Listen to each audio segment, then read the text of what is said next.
The thing is, I think in music performance, we tend to see nerves as a weakness. Um, you know, if you're nervous, obviously you're not cut out for doing this. Nobody ever wants to admit that they're nervous or that they're scared before a show.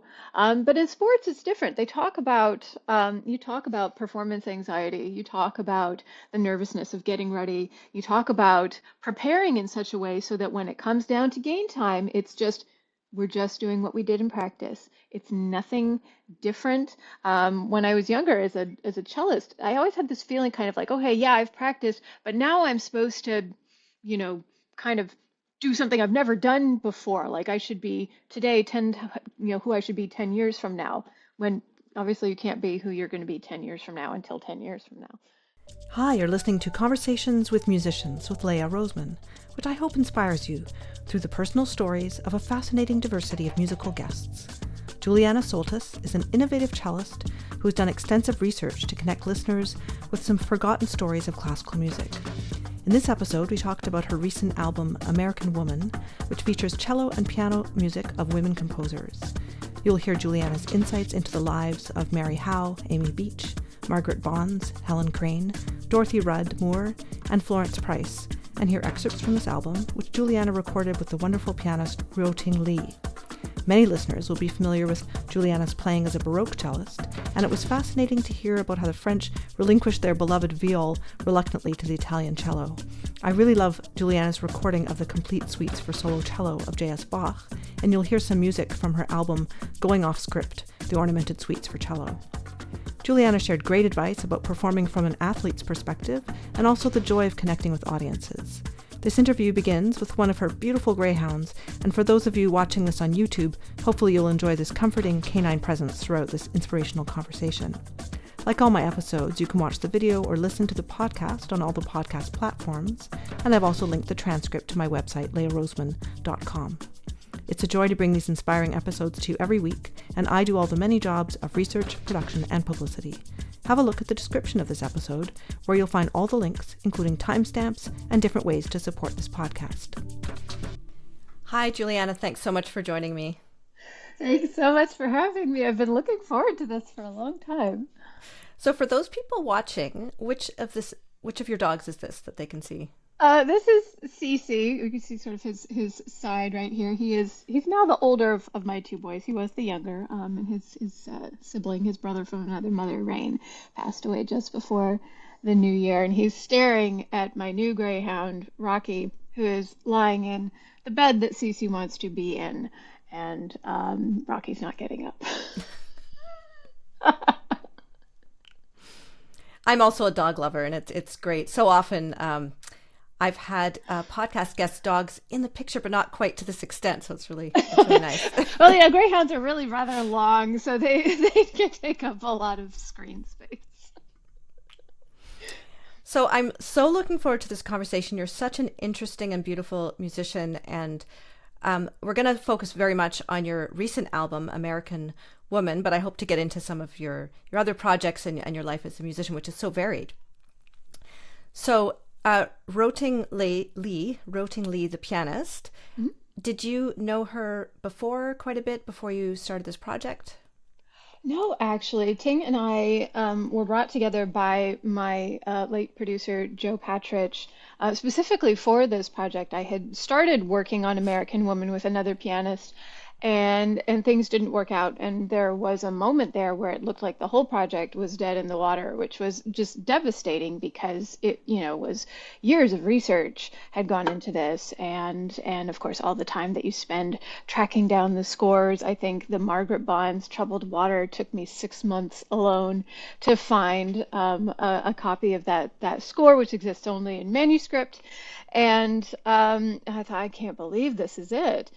And Joe felt very strongly that the music needed to be recorded, and so he donated studio time to the project, and he introduced me to Ting, who he was mentoring to be a recording engineer and producer herself.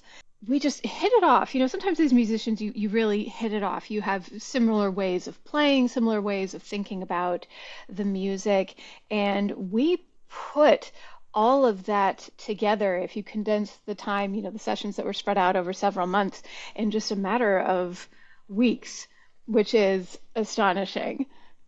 And have you performed this program live? I have performed portions of this program live. I've been doing a lot of promotional touring for the album. Um, Radio stations big and small across the U.S. Haven't made it up to Canada yet. I don't know. Being an American cellist, I kind of like I'm starting to wonder if I'm going to be welcome in Canada at the present moment. Just a shame because I love Canada and I love it when I get to visit and perform, but not in its entirety. Actually, the first I think full rendition of this program that I'm going to give is in just a couple weeks. And it's going to be at the New York Public Library for the Performing Arts at Lincoln Center in New York City. And we're going to highlight not just the incredible work of these composers, but also the role that the library plays in protecting the works of our most vulnerable artists, because several of the works that appear on the album can only be found in the archives of the library. And were it not for their passion for protecting our art, our music, and protecting the legacy of our artists, all of that could have been lost to history. Yeah, when I was looking up some of these composers like Helen Crane, the first Google result was actually the New York Public Library. Yeah, Helen Crane's works reside only at the public library, with the exception of one piece. And what's really wonderful is that anybody, literally anybody, whether you are a musician or a professional musician or a passion player or a professor, a teacher, or just somebody who loves music and is interested in music, you can go to the library, you can make an appointment, and they will pull those pieces for you, and you can look at them yourself. You can engage with her papers, you can read her letters, you can look at her concert programs, and it's such a fantastic resource. I mean, you think about the level of gatekeeping that can sometimes occur with libraries when you're trying as a researcher to gain access to something, and you're like, I just need 10 minutes of this score, or I really just need to read this one letter. And sometimes it can be a month-long process to gain access to those materials. But it's the New York Public Library. It's there for anyone and everyone, and the staff is just wonderful. They're the most delightful people. If I could live at the public library, I probably would. So Mary Howe was a composer I wasn't familiar with, and this Ballade Fantastique is really a great piece. So I was hoping we could include a clip of that, and of course the album will be linked right in the description so people can go and hear the whole thing. Mary Howe, I hadn't heard of either. Most people who have heard of her have some kind of connection to what locals call the DMV, which is not the Department of Motor Vehicles. Stands for the District of Columbia, Maryland, and Virginia, and it's what people from the area call the Washington, D.C. metro area. And the reason they know Mary Howe is because she is perhaps the greatest patron in the performing arts in the history of the district. She is one of the founders of the National Symphony Orchestra. She also at one point sits on the board for what was then called the National Center for the Arts and is now the John F. Kennedy Center for the Performing Arts. I think there can be a temptation to look at Mary Howe and to look at her contributions as a patroness to the arts and say, okay, this was just a matron, society matron. She wanted to compose. Maybe she wrote a little parlor song or two. Isn't that sweet? But she's a formidable composer. She has her works performed by the New York Philharmonic, the London Philharmonic, by the Vienna Philharmonic at a time when they were kind of notoriously unfriendly to both women and to foreign composers, certainly. But they loved her. The wind players in the orchestra loved her music so much that they commissioned her to write another piece, her wind quintet from 1957. I think that maybe she's been overlooked because some critics called her compositional style derivative. She had this very unique way of writing that she called spanning and bridging, in which she took musical styles from the past and then blended them with contemporary musics to create this very individualized, hybridized musical language. And they're like, you're just borrowing. And I love that she had a very simple response to them, which is that I write what I want to write. And it's fantastic. I love it. The Ballade Fantasque is this just, it's like this incredible pantomime tone poem. There's so much going on, so many colors, so many moods, so many different characters in the music. And, as a musician, that's just wonderful to play around with.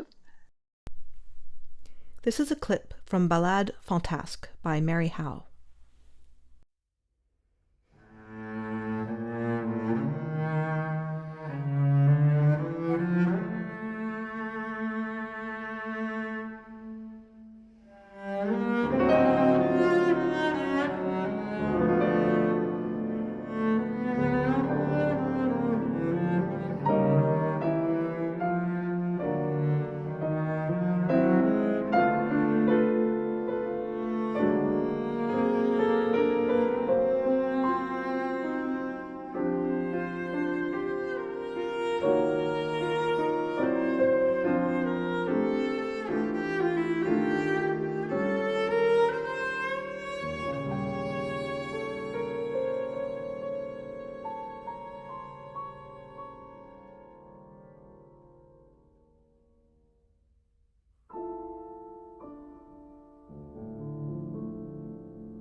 And she also founded the Society of American Women Composers.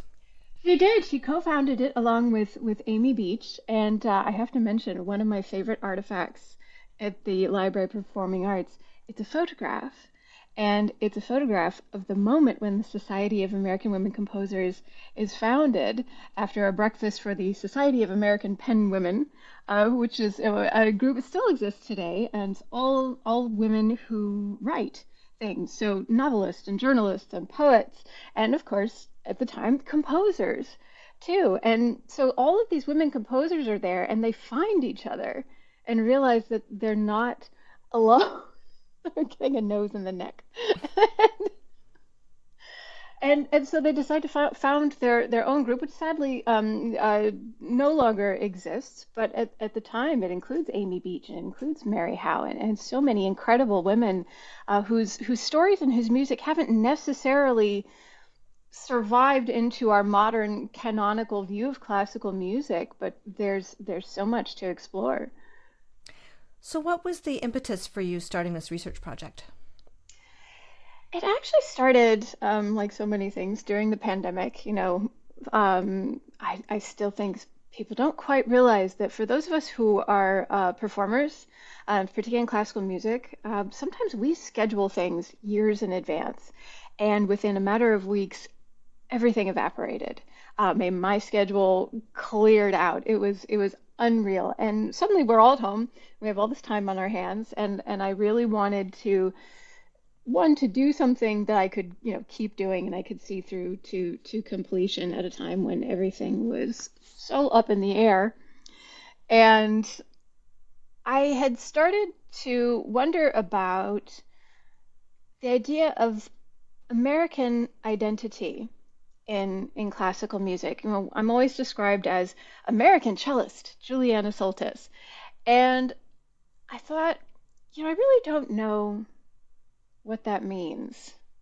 If you're an Italian cellist, you have this incredible lineage of music behind you that's part of your heritage. There's Boccherini and there's Verdi and Puccini and so many wonderful composers. And there's a sense of identity there just in the music. And I really have no idea what it means to be a cellist in terms of my own American repertoire. And so I started to explore that idea and think, oh, this will make a great album. And I ended up with a short list of 20 pieces, which isn't very short. And I was trying and trying and trying to whittle this list down without compromising the narrative, and literally banging my head on the coffee table in the living room. It's like, come on, you can figure this out. And I realized finally that for every male composer, for every man whose name I knew, whose music I knew, there was always a contemporary woman counterpart whose music I either knew only in passing or who had been mentioned maybe as a novelty in one of my music history courses, or who I didn't know at all.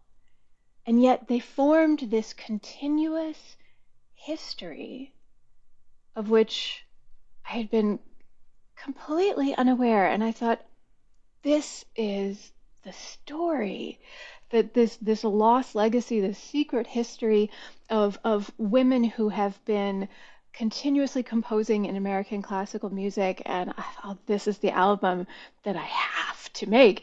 And that immediately followed by the thought that, oh, good Lord, nobody's gonna let me make this album. But I was, gonna do it anyways. And luckily I found other collaborative artists along the way, including the incredible team of people at Parma Recordings who shared my passion for this project and made it happen. Mm-hmm. Now, you'd mentioned Amy Beach, and she's a wonderful composer. I do love her writing. I don't know if you had heard, I did an interview with Samantha Ege recently. She's a musicologist and pianist. Mm-hmm. So we talked about, she had written a book recently about the Black women composers and their sisterhood. And actually it was interesting because it's not just about the performers, but the fundraisers and the impresarios and all the community that you need to mm-hmm. support that. But, Amy Beach was quoted as saying that the African population is too small for its songs to be considered American. The white women composers were not welcoming the Black women composers. No, sadly not. If you look at that photograph that I mentioned at the New York Public Library for the Performing Arts, the one thing that is conspicuously missing, and was honestly conspicuously missing from a larger photo of the Society of American Pen Women at the time, there are no Black women in there. And it really is a shame. And I think that it is a problem that can persist to this day. I think one of the obstacles in facing modern feminism, both in the US and abroad, is that there is often a racial divide. There's an idea that, if your skin is this color and you're a woman, these are your problems. And if your skin is this color and you're a woman, well, those are your problems, rather than seeing that there is common cause. And certainly these women, many of these women were writing and working all at the same time. And you do get the impression that if their skin tones did not match, their paths did not cross, which again it's a terrible loss. Anytime that we miss that opportunity to connect with other artists, anytime we miss that opportunity to expand our minds and to expand our concept of the human experience, of the American experience, we're really missing out. Mm-hmm. So in my episode with Samantha Ege, I did feature Margaret Bonds' Troubled Water, the piano version, mm-hmm. Which I love that piece. And I love this cello version. And you said it took a while to find the manuscript. So this was the manuscript for the arrangement of the cello and piano version? It's never been published. As you mentioned, Troubled Water is part of Margaret Bonds' larger piano work, Spiritual Suite. Mm-hmm. And the cellist Kermit Moore asks Margaret Bonds, who he knew, to please transcribe this movement of Spiritual Suite for cello and piano. And so it only exists in the manuscript copy that she made for him. And I was provided with, and for which I'm very grateful, a facsimile of that manuscript. And as difficult as manuscripts can be to read. Essentially you're trying to decipher somebody's handwriting, and we know how hard it can be to just, say read, I'd like the doctor's handwriting on a prescription slip. Or so it's the same thing when you're reading handwritten music. But there are always little details in a handwritten manuscript that you don't get in a published score, including that Bonds wrote a little note to Kermit Moore at the top of the page, to Kermit.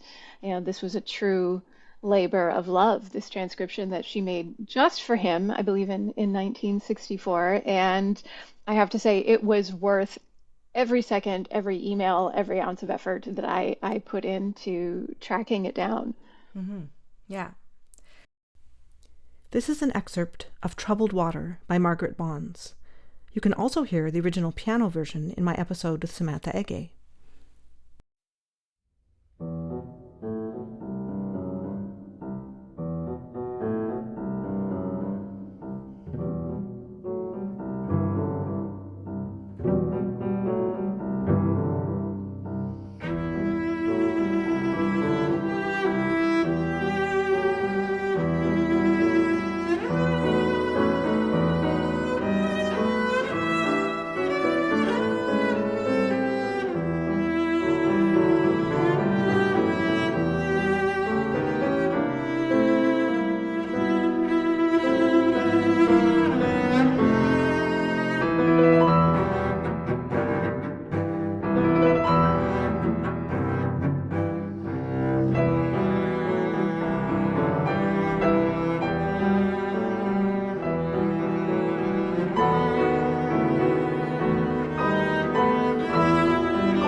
I think it might be interesting. We'll get back to that album, but people know you mostly as a Baroque cellist.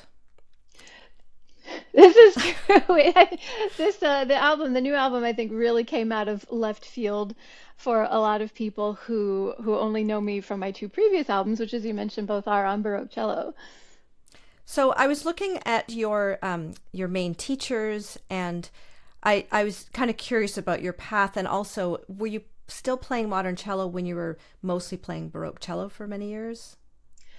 I actually did not touch a modern cello for about 10 years. I was playing Baroque exclusively. Some of that, other musicians, or anybody who's working will understand this. You do what people will pay you to do. That's kind of the thing about being a professional musician, is that, hopefully people are giving you money to pay your electric bill in exchange for doing this thing that you love so much to do. So, people were hiring me to play Baroque cello, and certainly I absolutely love playing Baroque cello. And it was, I think, my interest in exploring those forgotten stories of classical music that really led me to early music. And again, it was during the pandemic when, we all had a lot of time to sort of think and to face the reality of our own mortality when faced with this indiscriminate virus. That I started thinking about the course of my life and my career, and about what was I going to most regret not doing. And for me, the answer was that what was really most important to me was to tell these forgotten stories, or these untold stories in classical music, and that those certainly weren't just limited to the Baroque era. And so that's when I picked up the modern cello again, and again, that's where a American woman got its start. And some listeners won't be familiar with the technical differences with Baroque cello, the lack of an end pin, for example. Do you want to speak to that a little bit? Well, most people, like you said, they know a cello from, say, a performance of an orchestra or a string quartet. And, it looks like a big violin, and it's got that metal peg on the end of it, which retracts into the body of the instrument. The English call it the spike, which sounds pretty cool. And here in the US, we just call it the end pin, not nearly as cool. Modern cellos, certainly at least since about, I'd say, the middle of the 20th century, here in North America, are strung with steel strings, have a steel core, and then some kind of other metal winding around them. But the Baroque cello is a very different animal. Now, it still looks kind of like a big violin, but it's missing the end pin. The end pin doesn't come into play with the cello until, I'd say about the end of the 19th century, beginning of the 20th century. We have a really interesting, I think it's an etching of the great cellist Alfredo Piatti playing in concert with no end pin. And this is really in the fat part of the 19th century there. The Dvorak Cello Concerto, which is one of the just thundering mortal masterworks of our repertoire, was premiered on a cello with no end pin. I haven't tried it yet, but it's definitely on my bucket list. I wonder if it makes it any easier. Probably not. But Baroque cellos are also strung with gut strings, animal gut strings, usually sheep gut, sometimes beef gut, cow gut. I'm a vegetarian. The lower strings are wound with that metal, that wire winding, but the upper strings are just bare animal gut. They produce a beautiful, warm sound. It's not the loudest sound, but Baroque string instruments aren't made for punching to the back of a 1,000-seat concert hall. They are made for playing in small, intimate spaces, either in the home or perhaps in the grand parlor of your palace, if you are a member of the aristocracy. And they sort of fill the room with this beautiful ambient cloud of sound. So it's something that's supposed to be kind of experienced in 360 degrees rather than, punching back to the cheap seats. And your first album, which is Entre le Diable, which is Baroque French music, you had done some research for that as well. That actually started as my graduate thesis when I did a second master's at Oberlin Conservatory in their historically informed performance department. And my teacher was Catharina Meints Caldwell, who, in addition to being one of the cellists of the Cleveland Orchestra for many, many years, is a wonderful viola da gamba player. And with her husband, the late James Caldwell, collected the Caldwell collection of viols, which is spectacular. I used to just be in awe when I would walk into her house and they'd all be hanging there on the wall like it was nothing. But, Kathy really liked her cello students to play viol. And when I came to her, I didn't play viol. I hadn't been interested at all. And so, but, she was my teacher, and I was going to be a good little student and do as I was told. And I picked up the viol. And I started to realize that there were some astonishing similarities between viol music and the techniques that are used to play it and cello music of the same period, particularly in France, that a lot of cellists consider to be, quote unquote, unplayable. And I thought, well, I bet that about the time that the French started switching from viol to cello, because they held on to the viola da gamba as an instrument for far longer than anywhere else in Europe. It was very tied up in their sort of national musical identity, this instrument and its sound. I thought, well, what if they are taking that technique and just applying it to the cello? And what if the composers are just taking those techniques and putting them into their music? And so I think my master's thesis was sheep in wolves' clothing, the case for viol-based technique in 18th century French cello playing.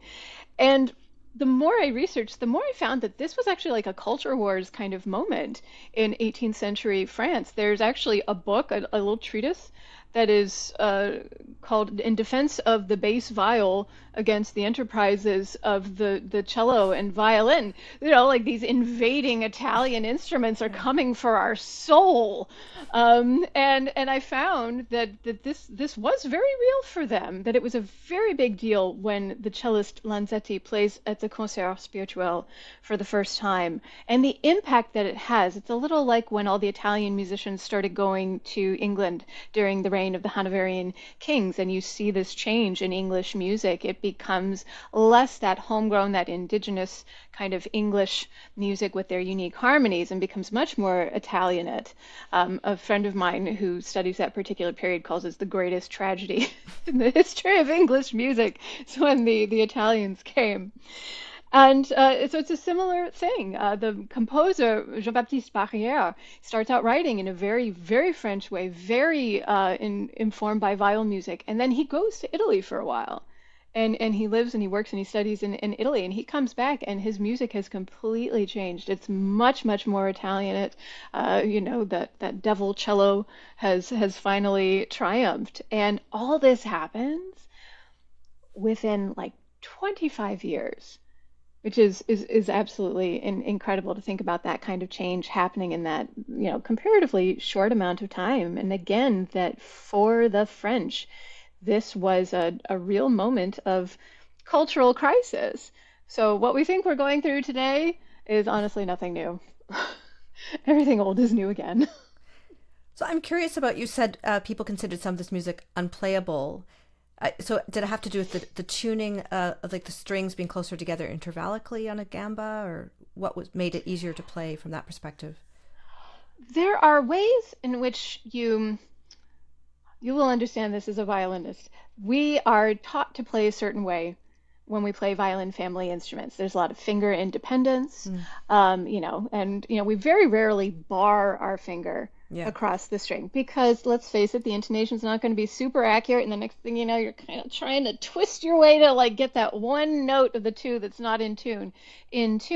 But in viol playing, it's incredibly common. The fingerboard's a little bit flatter, you have frets, and barring your fingers across, and in fact preparing those chords sometimes several notes ahead of time, is considered to be extremely good viol playing technique. Whereas on a stringed violin family instrument, if you don't need that finger down, don't put it down. You're wasting your energy, right? And you're risking tendonitis because you're expending all this extra force. But it's very common in viol playing. And one of the things that can be most difficult for cellists in playing some of this French repertoire is that there are just fistfuls of notes. And if you don't prepare them in the same way that a viol player would prepare those chords, there's no way that you are going to catch them in time or that they will be in tune. So the minute that I started thinking less like a cellist and more like a viol player, it was like the music just completely opened up to me. And what before had been a physical struggle was suddenly quite easy. It was amazing. I mean, I thought it can't possibly be this simple, and yet it was. Mm-hmm. Well, it's a beautiful album, and I encourage people to check it out. Well, thank you. And your Bach album, it just absolutely blew my mind. Like, so incredible. Oh, thank you so much. The Bach album, people either love it or they hate it, but I'm okay with that because at least they're having a strong reaction to it. I mean, I think my greatest fear as a performer is for people to be like, yeah, it's okay. It's like, I'd really rather you hate it than just be kind of like, about it. So I'm glad that you loved it. I loved making it. And I love playing Bach that way. I wish that more performers would take that risk. But I do think that there's still a considerable taboo about improvising on Bach, even though it is most likely what he himself would have expected his performers to do. Mm-hmm. This is the Courante from J.S. Bach Solo Suite No. 1 in G major. You find all Juliana's albums linked on her website in the show notes.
I put that album out on my own imprint because nobody wanted to publish it. Like, and I felt very strongly about it. They're like, nobody's gonna want that. It's like everybody plays Bach. Nobody wants another Bach album. And I kept telling people, it's like this is not gonna be a Bach album like you've ever heard before. And no one wanted to take that risk. And I was like, okay, I'm gonna do it myself. And I did. And I'm so glad that I did and that I followed my gut and I trusted my instincts. Hi, just a quick break from the episode. I wanted to let you know about some other episodes I've linked directly to this one, which I think may interest you, with pianist and historian Samantha Ege, cellist Julia McLean, cellist Dorothy Lawson of Ethel, bassist Edwin Barker, and the Euclid Quartet, among so many. It's a joy to be able to bring you these meaningful conversations, but this project cost me quite a bit of money and lots of time. Please support the series through either my merchandise store or on my Ko-fi page. You'll find the links in the show notes. For the merch, it features a unique design by artist Steffi Kelly, and you can browse clothes, notebooks, mugs, and more, everything printed on demand. On my Ko-fi page, you can buy me one coffee or every month. You'll also find the links to sign up for my newsletter, where you'll get access to exclusive information about upcoming guests. Finally, if you're finding this episode interesting, please text it to a friend. Thanks. Well, can we talk a little bit about the art of ornamentation? Because that's what this album is all about. Yes. Oh, absolutely.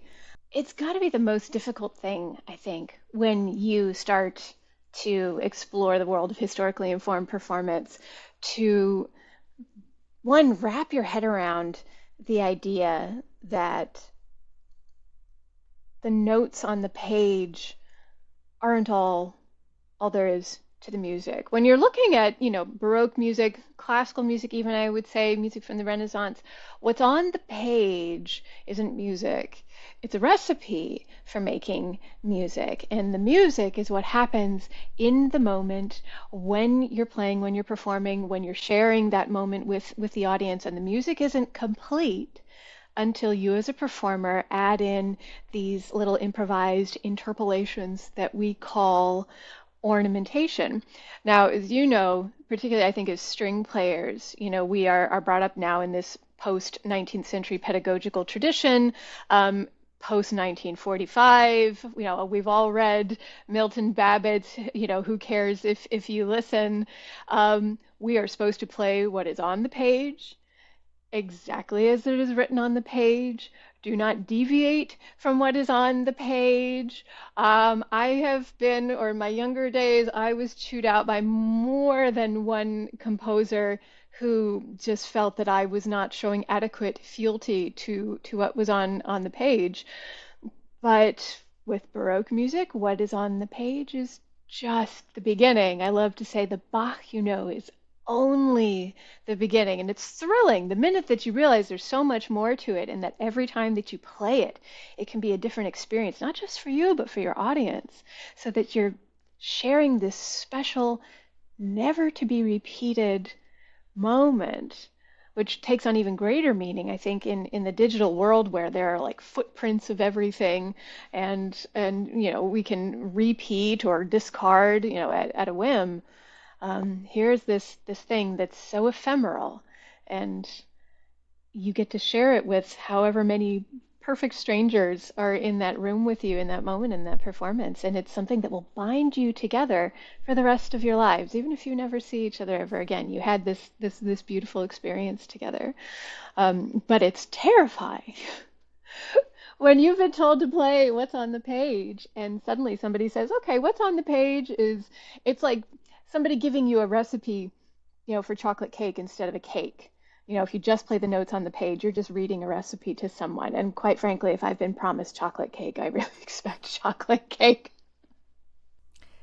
So I'm just curious, when you recorded that album, you would have had to, I'm imagining you tried to do complete takes, or like in terms of the ornamentation and your choices.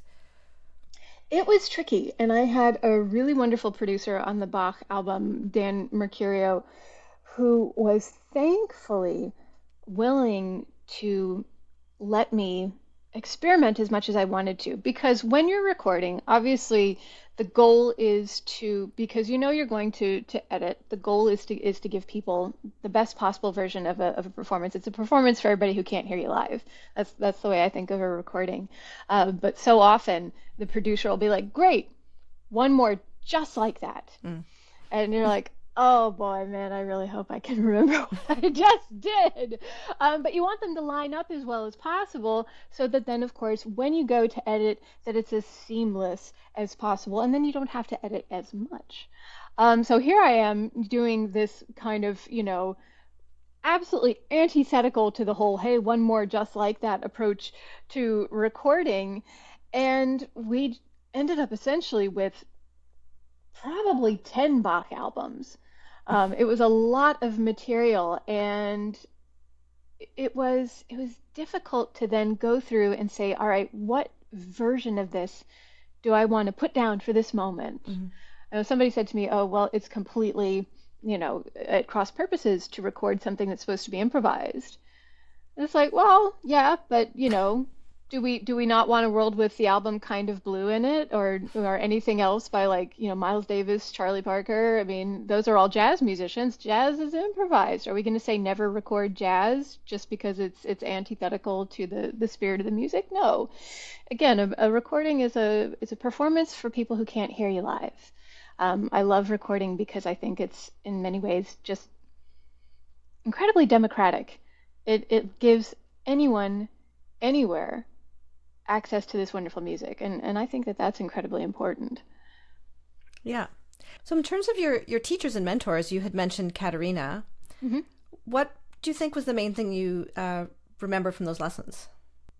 I think of Kathy, and I think that what I took most from my lessons with her was the kind of woman that I wanted to be, and the kind of musician that I wanted to be. Kathy Meints is one of these women who just doesn't take lip off of anybody, and we've all said that, certainly. I'm sure about some kind of female figure in our lives, but that's a difficult thing to do in classical music. It is still very much a man's world, and certainly it was when Kathy was playing with the Cleveland Orchestra, and when she was getting involved with historically informed performance. And I admired the degree to which she insisted that she be taken seriously. It's very easy to sort of, I laugh a lot. That's just kind of my personality. But there can be a certain pressure as women in classical music to act a certain way, to be a little bit softer, to giggle sometimes at the incredibly inappropriate comments that still get made. And she just wasn't going to have any of that. And I thought, you know what?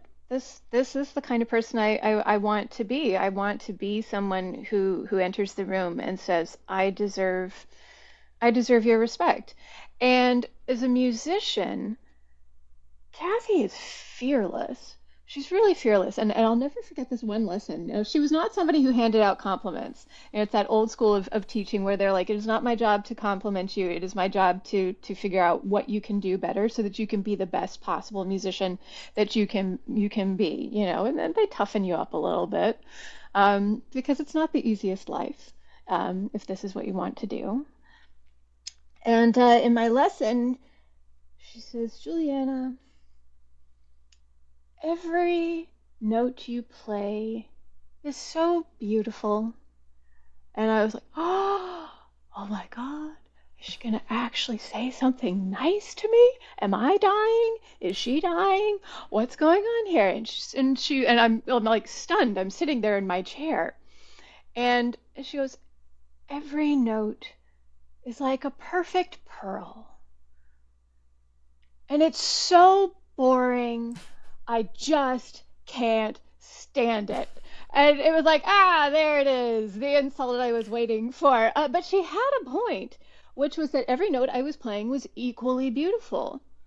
It's a little like speaking a monotone sentence. If you speak every word with the exact same kind of inflection or volume or tone, then it would sound like this all the time and nobody would want to listen to you talk. And that's how I was playing, without variation in my dynamics or in my tone color, and playing every note like it was equally important. And, it hurt. And I like to tell this story because people always react with horror. I can laugh about it now. But she did have a point, and so when I'm playing now and when I'm practicing, I'm always looking at, am I really capturing the music?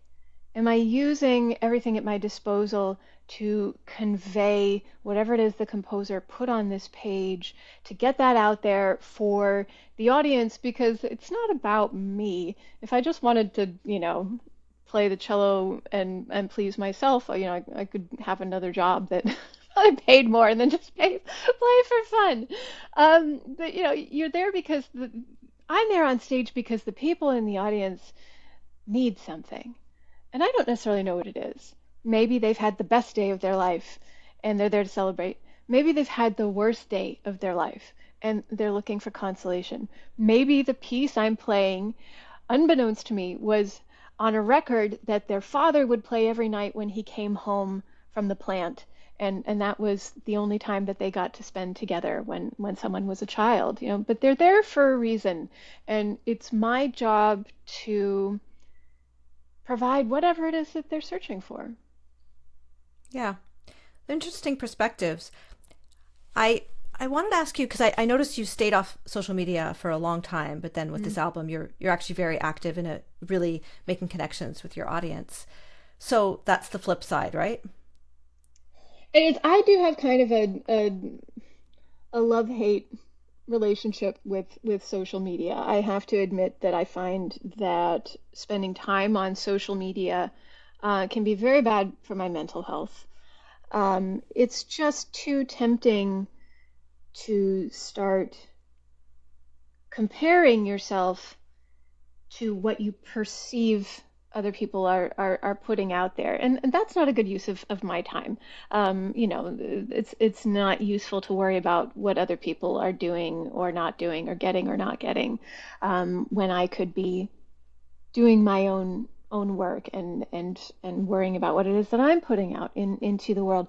But I do love that social media gives us as performers a, a very unique opportunity to connect with people who love our music.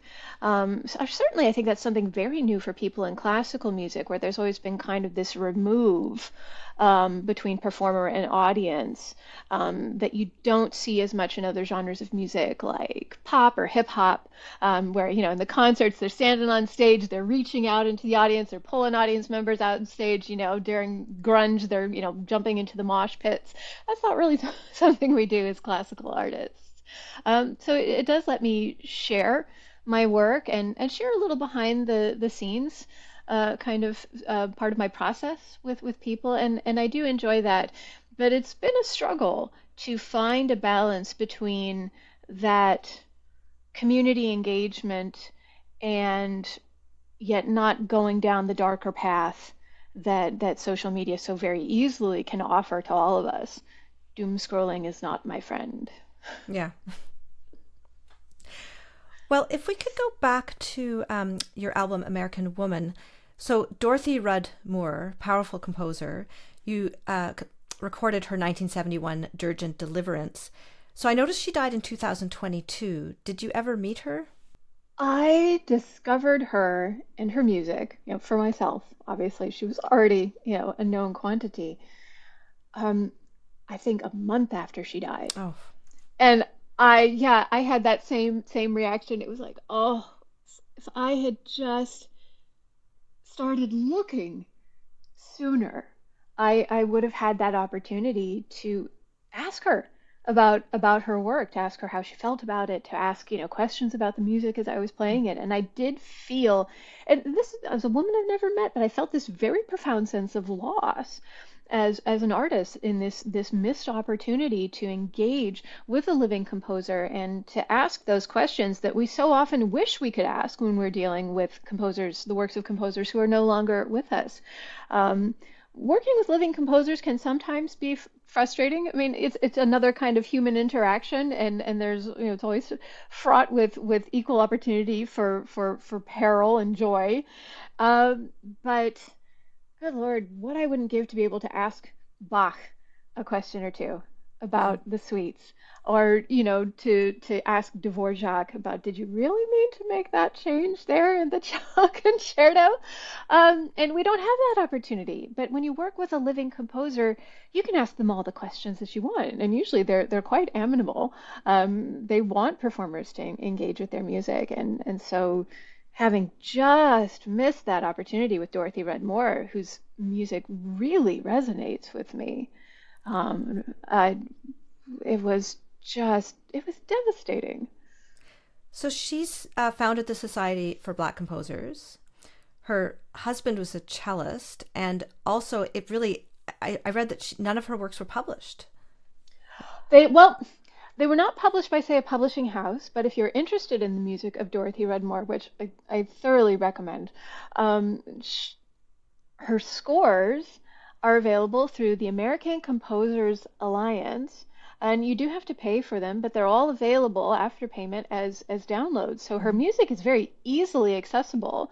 And yes, it is all in manuscript form, but I find that her handwriting is quite tidy, and I had no problems in deciphering the score, which was a nice change. But the American Composers Alliance does absolutely phenomenal work. Again, much like the Library for the Performing Arts, in preserving and protecting the legacies, the works, the scores. It's stewardship, posthumous stewardship for so many of these composers whose works might again otherwise just be lost to history. And that's a terrible loss for us, not just as musicians, I think, but for the culture in general. Anytime it's like biodiversity. When we lose species, the planet is worse off as a whole. When we lose music, when we lose composers, when we lose those voices, we are certainly none the better.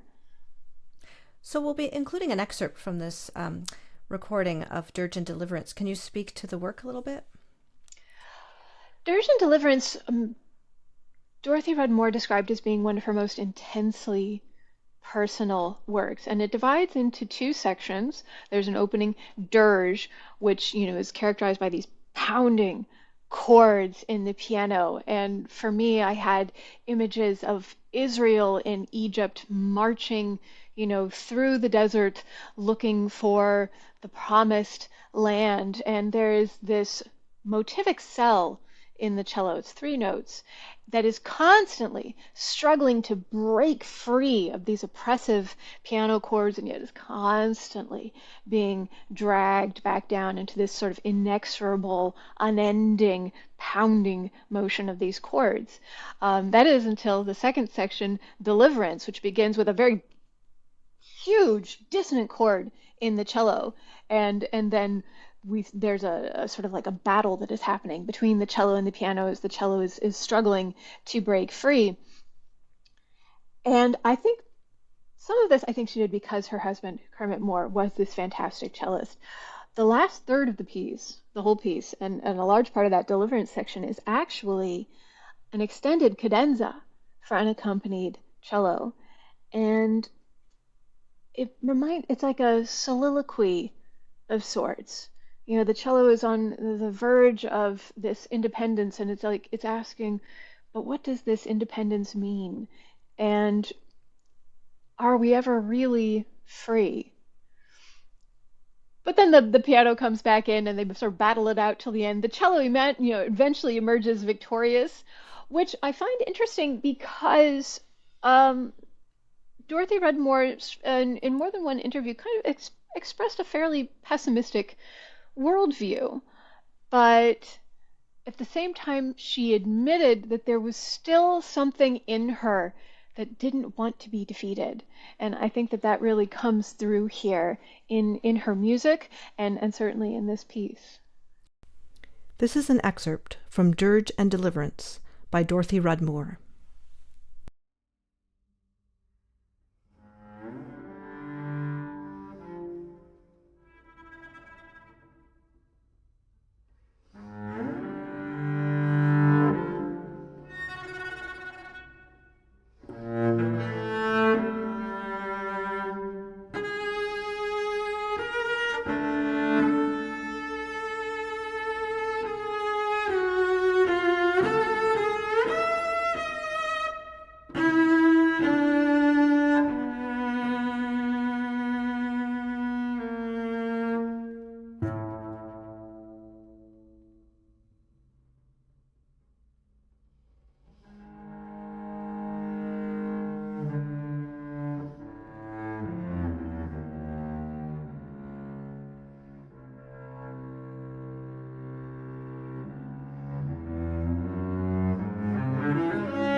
So her husband, that was the same cellist who asked Margaret Bonds to write an arrangement of Troubled Water?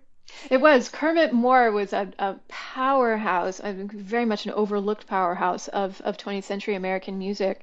He is a fantastic cellist. He's a conductor. He's a composer himself. And so, yes, he is commissioning Margaret Bonds to do that transcription of Troubled Water. Also, another piece which is, as far as we know, been lost. I'm still looking for it. That's based on her Montgomery variations. And he and Dorothy Rudd Moore both spent quite a bit of time with Margaret Bonds. I think she was a mentor to them when they were first married and living in New York City. And it's wonderful. Like you said, there is a racial divide amongst American women composers. The Society of American Women Composers, it's all white women. But within the Black community as well, there is community, there is family, there is support.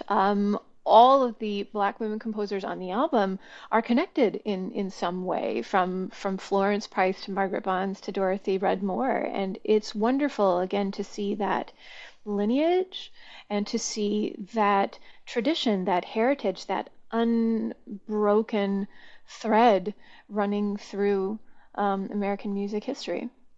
Yeah. And I'll link my conversation with Samantha Ege to this one. I always suggest some episodes people will enjoy. And, we talked about how in the Bonds, Florence Price, after she was going through this terrible divorce and she's a single mom, she moves in with the Bonds, actually. Yes. And so, yeah, it's a very personal connection often. Very personal connection. And I think it's important for us as performers to know these things about the composers. I mean, I suppose you could argue that it doesn't affect our interpretation of their music in any way, but I think that our experiences as human beings inevitably find their way into our art. People often just say Florence Price moved from Little Rock to Chicago. Very simple, right? Except they don't tell you why.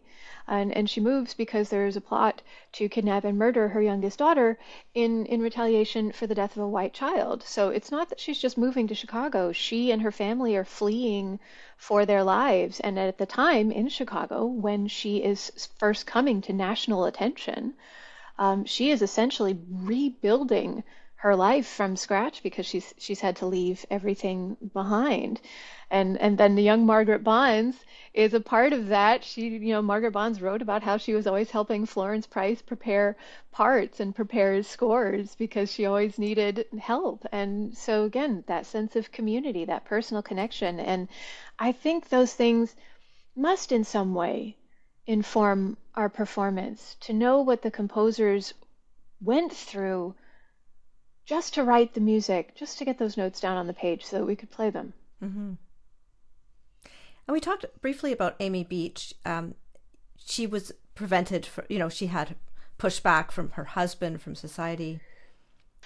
It's interesting because, Amy Beach's parents were just terrified of her musical abilities when she was a child. And I call her the American Mozart because she is a wunderkind. She's possessed of such fantastic musical gifts. But her parents worry that if she becomes a performing virtuoso, that she is not going to be able to secure a good marriage match. Which, in a sort of neo-feminist, lens, we're like, oh my gosh, her parents are worried about the marriage match. But the truth is that in Amy Beach's world, without a male family member or a husband to look after you, you had very few options for making your way in the world, and you were often in great social peril. So her parents, concern to some degree is founded. They were worried about what was going to happen to their daughter. Her husband, Henry Harris Aubrey Beach, admires her musical skills, but when he marries her, he says, okay, performing's off the table because it's just unseemly for a society lady to be performing the piano on stage. And he suggests that she compose, which, that's pretty progressive for a Victorian man to suggest that his wife continue doing anything in music and not just be a society housewife. But he then denies her a teacher. You get a lot of kind of conflicting messages here about do this thing, but I'm not going to help you. So Beach, in a very sort of old tradition, teaches herself. Bach taught himself to some degree by studying the manuscripts of other composers, those famous Moonlight manuscripts that he was extracting from that cabinet in the middle of the night and copying down. He got into quite a bit of trouble as a young man for doing that. But Beach is studying the works of other composers so as to better understand how to compose. And I think it's for that reason that her early works in particular often sound a little like other composers. They might sound a little like Brahms or Fauré. Some of them sound quasi-impressionistic. She may have even had a Debussy score in her collection. And she's essentially, I think, trying on these styles, to see how they work, to see how she likes them. But there's still, if you listen to the Beach pieces on the album, the 3 pieces, Opus 40, there's always this song-like quality and this wonderfully expressive harmony that doesn't sound like Brahms or Fauré or Debussy. And I think that it's very authentically her own and is her own unique voice gradually coming into its own. And you have to admire Amy Beach for being just absolutely irrepressible. Mm-hmm. This is The Berceuse by Amy Beach from her Opus 40 in the version for cello and piano.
So these various women you got to know through research and getting to know their music so well. If there was only one you could have met with, do you know who you'd pick? I think it would be a toss-up for me between Margaret Bonds, who I think I would just love to hang out with because, um, to be honest, we have the same favorite poet. Margaret Bonds really loved the works of Langston Hughes. She actually had a lifelong collaboration of friendship with Langston Hughes. A great deal of their correspondence still survives, and she set many of his poems to music, which is just, they're wonderful. They're so good. So I think maybe we could get together and just talk about how awesome his poems are. Uh, my other choice would be Helen Crane because we know so little about her, Mm. and because I had to go to such great lengths to try and piece together any kind of sense of her life, just from fragments scattered across the globe. And it can be difficult when you're engaging in that kind of research to get a sense of the person as a person. You get all the facts, you get the birth certificates, the passport applications, a letter or two that has survived, sometimes just talking about very mundane household things with family members. And you wonder, what kind of a person was she? Was she feisty? Was she defiant? Did she feel that she had difficulty making her way in the world, or was it fairly easy? Did she feel she faced discrimination as a woman, or did she not feel that it was something that touched her? Well, again, all these questions you would love to ask a composer who is no longer here. Mm. And as soon as they start building time machines into DeLoreans, I'm right there. Yeah. Yeah, these six idylls is very beautiful work, and I like that kind of format too, as opposed to like a sonata. It's interesting to have. The little micro miniatures. There's actually a set for violin and piano. Okay, good to know. That's at the library in case you're interested. I'm sure they're equally cool. This is the third idyll by Helen Crane from her Opus 51 collection of 6 idylls.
So, Juliana, you must have unearthed so much music. Do you have plans for a second American Woman album?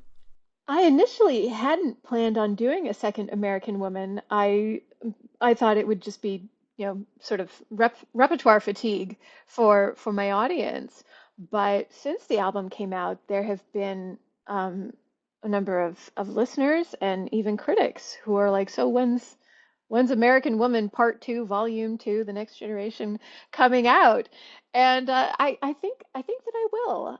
I might focus instead of on historical composers, though. I've thought about focusing on um, American women composers who are working now, and how exploring how that unbroken tradition of women in American classical music continues to this day, and exploring all of the unique voices, everything that those composers are bringing from their own cultures and their own experiences into this wider world of American music. I think could be absolutely fascinating Yeah, and a lot of fun to play.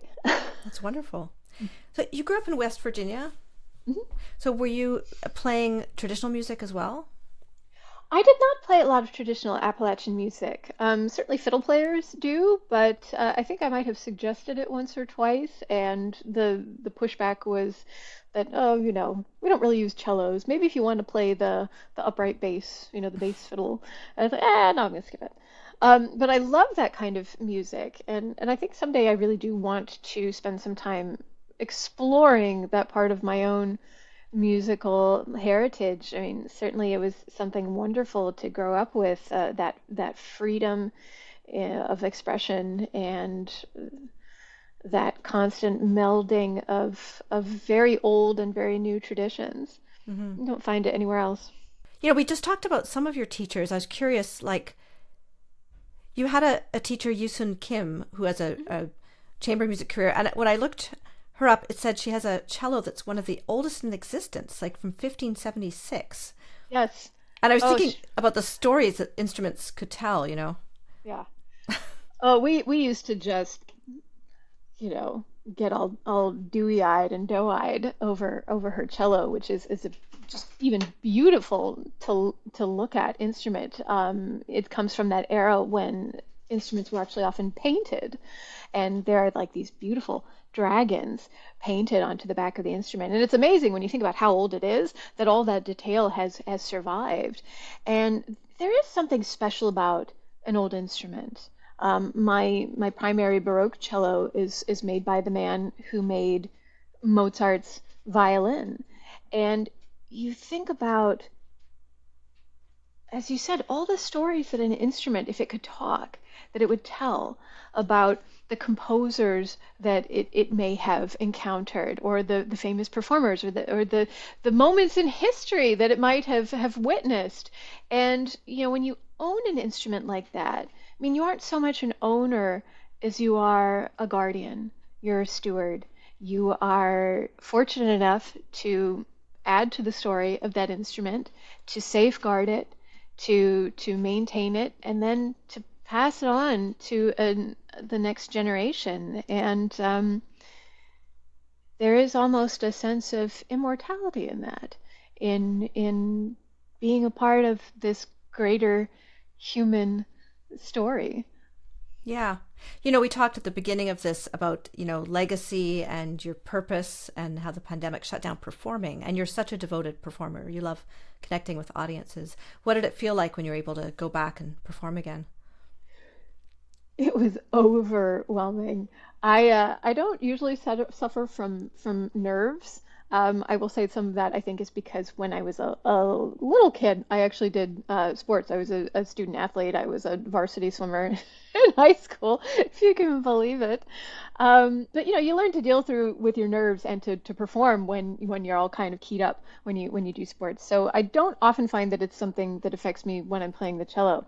But that first show back after the pandemic, I thought I was sure people could see my heart pounding in my chest. I felt like it was just going to like leap out of my body. And I don't know if it was nervousness or if it was just that thrill of being in front of an audience again. I think that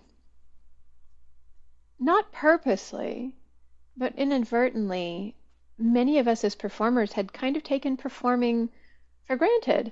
I mean, especially we're doing it from the time we're children. I started playing the cello when I was 9, and you do it for such a long time that it kind of just becomes almost habit for you, and you take it for granted that there will be a stage and there will be a show and there will be an audience and there will be applause, and then you will go home and feed the greyhounds. And when it all just went away, it was like it was almost like a death, this presence in your life that had been there, and you just assumed it was always going to be there, and it was suddenly gone. And unlike when someone passes away, suddenly it was back, and you had this incredible sense of, I'm never going to take this for granted ever again. I didn't realize how fragile it really all was. Um, I had always appreciated my audience. I had always loved connecting with them, communicating with them, sharing our love of music. But it became that much more special when I realized just how tenuous it all really was. And I hope that that's something that I can carry forward with me for the rest of my life and for the rest of my career, because I don't want to lose that feeling. Yeah, I completely agree with you, Juliana. That's beautifully expressed. I was going to close this out, but I really want to follow up with this comment you made about being a competitive swimmer and how that helps you with stage fright. So if you could talk about that. The thing is, I think in music performance, we tend to see nerves as a weakness. If you're nervous, obviously you're not cut out for doing this. Nobody ever wants to admit that they're nervous or that they're scared before a show.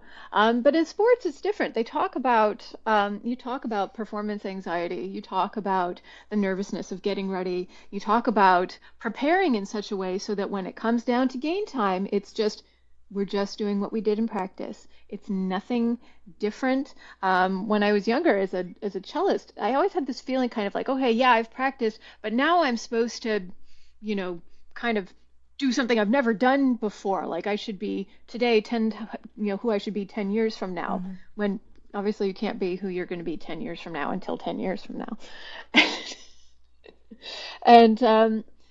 And I started realizing that, musicians, we're like athletes in many ways. We start doing what we're doing at a very young age. It's very physically demanding. It requires an intense amount of training and preparation. So why wasn't I just thinking about playing and performing the same way that I would about, getting ready to swim a meet? You have a very set routine, a set way that you warm up. You have a way that, you get ready, you approach the block, the diving block. You get up on the block, you take your mark, everything is okay. You're sort of checking in, little checkpoints here, here, here. And then the shot goes off and you're in the water and you just do what it is that you've been practicing the whole entire time. And you focus on that. It's like, I'm just going to do what I've practiced doing. And it gives you something to sort of hang on to, rather than engaging with all of those scary thoughts like, oh God, here comes the high note. Oh, I hope I don't miss the high note. Oh, if I miss the high note, everybody's going to notice that I missed this high note. So I do encourage, when I do have a chance to talk to the parents of younger players, and if the kids are interested in sports, it's like, as long as it's not something that's going to damage your hands, yeah, go ahead. There's a lot to be learned. And for kids who play sports, and the parents are all about the sports, but the kid wants to play music, it's like the two things complement each other very well. And even if you're never a professional athlete or never a professional musician, there are life skills and life lessons that you can take forward with you, and that hopefully make us all better people. Yeah. So great. Well, it's just a pleasure to meet you and have this talk today. Likewise. Thank you so much for having me. I hope you enjoyed this episode. Please share this with your friends and check out episodes you may have missed at leahroseman.com. If you could buy me a coffee to support this series, that would be wonderful. I'm an independent podcaster and I really do need the help of my listeners. All the links are in the show notes. The podcast theme music was written by Nick Cold. Have a wonderful week.